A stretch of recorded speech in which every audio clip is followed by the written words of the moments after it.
نحمده ونصلي على رسول الكريم اما بعد فاعوذ بالله من الشيطان الرجيم بسم الله الرحمن الرحيم لقد كان لكم في رسول الله اسوة حسنة صدق الله العظیم۔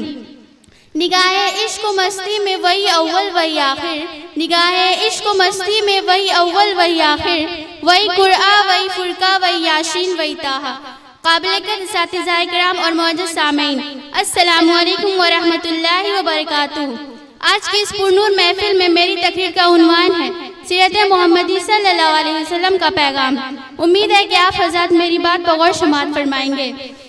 محترم سامعین کرام، آج پوری دنیا میں بے چینی اور بدامنی پھیلی ہوئی ہے۔ لوگ ظلم و ناانصافی کا شکار ہیں، لوٹ مار، چوری ڈکیتی اور ڈاکہ زنی عام ہے۔ ہر طرف مکر و فریب اور دھوکہ دہی کا بازار گرم ہے۔ کیا تاجر کیا مزدور سب پریشان ہیں، نہ اپنوں سے ملنا جلنا ہے اور نہ غیروں کے ساتھ رواداری۔ بھائی کو بھائی پر بھروسہ نہیں، ایک طرف قتل تو دوسری جانب خودکشی عام ہے۔ جس وقت ہمارے نبی حضرت محمد مصطفیٰ صلی اللہ علیہ وسلم مکہ میں پیدا ہوئے تھے، اس وقت انسان اپنے معبود حقیقی کو چھوڑ کر درختوں، پتھروں، جنوں اور اپنے جیسے انسانوں کی پوجا میں لگ گیا تھا۔ بچیاں زندہ دفن کر دی جاتی تھی، انسان کی کوئی قیمت نہ تھی، اس سے جانوروں جیسے کام لیے جاتے تھے۔ جنگل راج تھا، جس کی لاٹھی اس کی بھینس تھی۔ طاقتور ظلم کرتے تھے، کمزور اور غریب ظلم کی چکی میں پستے تھے۔ ایسے ماحول میں اللہ تعالیٰ نے حضرت محمد صلی اللہ علیہ وسلم کو نور ہدایت بنا کر بھیجا۔ آپ نے انسانوں کو ایک اللہ کی عبادت کا درس دیا۔ آپ نے لوگوں کے دلوں میں اللہ تعالیٰ کا ڈر اور خوف پیدا کیا۔ آپ نے برائیوں سے روکا اور بھلائیوں کا حکم دیا۔ آپ نے یتیموں کا مال کھانے سے روکا۔ آپ نے عورتوں کو نامحرموں سے دور رہنے کا حکم دیا۔ آپ نے پاک دامن عورتوں پر تہمت لگانے سے منع کیا۔ آپ نے جنت کی نعمتوں کی طرف بلایا۔ آپ نے آخرت کے برے انجام سے ڈرایا۔ آپ نے جہنم اور اس کی طرف لے جانے والی چیزوں سے روکا۔ آپ نے لوگوں کے سامنے اپنی زندگی کا عملی نمونہ پیش کیا۔ حضرات سامعین، آپ صلی اللہ علیہ وسلم نے دین کی خاطر ہر طرح کی تکلیفیں برداشت کی۔ آپ کو جادوگر اور مجنون کہا گیا، آپ کا مذاق اڑایا گیا، آپ پر پتھر برسائے گئے، نماز کی حالت میں آپ کی پیٹھ پر اوچھی ڈال دی گئی، گلے میں رسی ڈالی گئی، آپ کو چادر سے گھسیٹا گیا۔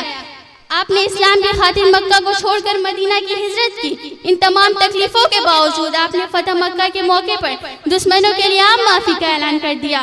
آج بھی اس دنیا کو رسول اللہ صلی اللہ علیہ وسلم کی اتباع کی ضرورت ہے۔ اسلامی تعلیم اس ظلم کو ختم کر سکتی ہے۔ رسول اللہ صلی اللہ علیہ وسلم کا اتباع ہی ہمیں نجات دلا سکتا ہے، کیونکہ اللہ تعالیٰ نے ہم سب کی ہمیشہ ہمیش کی کامیابی کے لیے آخری رسول حضرت محمد صلی اللہ علیہ وسلم کو بھیجا ہے۔ آج سب سے بڑی ضرورت اس بات کی کہ مسلمان رسول اللہ صلی اللہ علیہ وسلم کی سیرت کا مطالعہ کریں، کیونکہ آپ کی زندگی ہی میں ہمارے درد کی دوا اور ہماری ہر بیماری کا علاج ہے۔ محمد عربی صلی اللہ علیہ وسلم کی پیروی ہی میں ہمارے دین اور دنیا کی کامیابی کا راز چھپا ہوا ہے۔ یہی وجہ ہے کہ اللہ تعالیٰ فرماتے ہیں لَقَدْ كَانَ لَكُمْ فِي رَسُولِ اللَّهِ أُسْوَةٌ حَسَنَةٌ کہ حقیقت تو یہ ہے کہ تمہارے لیے رسول اللہ صلی اللہ علیہ وسلم کی ذات میں ایک بہترین نمونہ ہے۔ میں صرف آپ علیہ السلام کے عفو درگزر کے پہلو پر ایک مختصر سا واقعہ سناتی ہوں۔ حدیث شریف میں آتا ہے کہ ایک مرتبہ آپ صلی اللہ علیہ وسلم کہیں جا رہے تھے، راستے میں ایک دیہاتی آپ کے پاس آیا۔ اس نے آپ کی چادر پکڑ کر اتنی زور سے کھینچا کہ آپ کے مبارک گلے میں چادر کا نشان پڑ گیا۔ پھر اس نے کہا کہ اے محمد، آپ کے پاس جو اللہ کا مال ہے اس میں سے مجھے بھی دینے کا حکم دیجیے۔ وہ آپ کے ساتھ ایسی گستاخی سے پیش آیا، مگر آپ نے اسے کچھ نہیں کہا، بلکہ مڑ کر دیکھا اور مسکراتے ہوئے اسے معاف کرنے کا حکم دیا۔ اس روایت سے معلوم ہوا کہ آپ کے اندر معاف کرنے کی کتنی زیادہ صفت پائی جاتی تھی۔ بے شمار لوگوں نے آپ کو سخت سے سخت تکلیفیں پہنچائی، مگر آپ نے کبھی کسی سے کوئی بدلہ نہیں لیا، بلکہ سب کو معاف فرما دیا۔ اللہ تعالیٰ ہم سب کو رسول اللہ صلی اللہ علیہ وسلم کی سیرت کا مطالعہ کرنے اور اسے اپنی عملی زندگی کا حصہ بنانے کی توفیق عطا فرمائے، آمین۔ آخر میں اس شعر کے ساتھ اپنی بات ختم کرتی ہوں۔ قوت عشق سے ہر پست کو بالا کر دے، قوت عشق سے ہر پست کو بالا کر دے، دہر میں اسم محمد سے اجالا کر دے۔ وآخر دعوانا الحمدللہ رب العالمین۔ السلام علیکم ورحمۃ اللہ وبرکاتہ۔